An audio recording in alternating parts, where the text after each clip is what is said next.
দেখেন বন্ধুরা, এই গ্রামে আসলাম একটি দরকারি কাজের জন্য। ওই যে দেখেন হাঁস,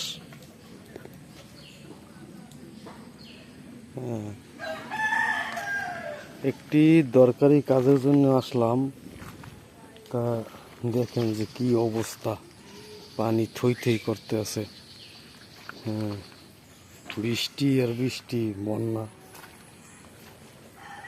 বন্যার পানি থই থই করতে আছে। এই যে দেখেন, কি অবস্থা দেখেন। আর এখানে এই দেখেন যে গ্রামের রাস্তাঘাট, আর বিশেষ করে এই যে দেখেন, আমি একটা দরকারি কাজে আসছি। নিজেরই চলতে কষ্ট হচ্ছে, কেননা অনেক পেক কাদা।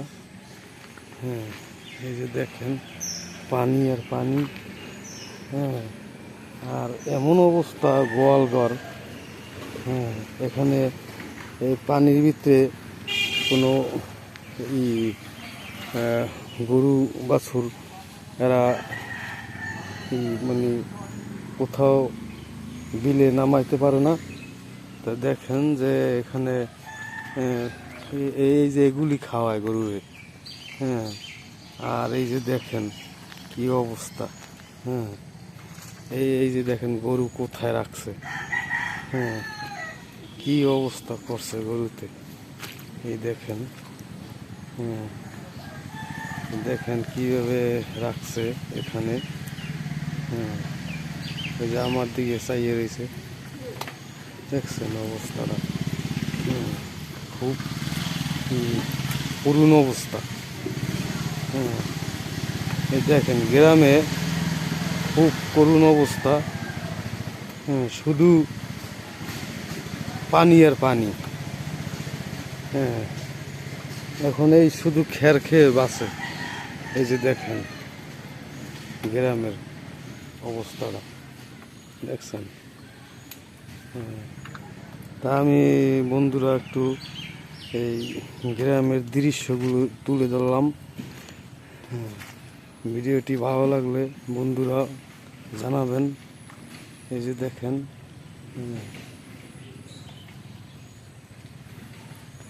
আর ওই যে ওই সাইডে কি জানি একটা ফুল গাছ, এই যে দেখা যায়। এই যে দেখাচ্ছি, এই যে দেখেন। এই যে দেখেন কি অবস্থা, পানি আর পানি, শুধু পানি আর পানি। এই দেখেন,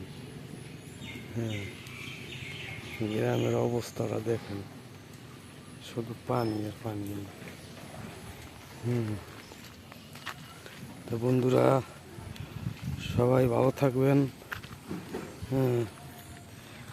আমি এসব একটা বিপদে পড়ছি, কেননা এখানে একটা দরকারি কাজ ছিল, এই জন্য আসছি। কালকে চলে যাব, কেননা এখানে পানি আর পানি। এই যে বাঁশের ঝাড় পানির ভিতরে। তো সবাই ভালো থাকবেন বন্ধুরা, সবার জন্য দোয়া রইল। এখন আমি বিদায় নিচ্ছি, সবাই ভালো থাকবেন।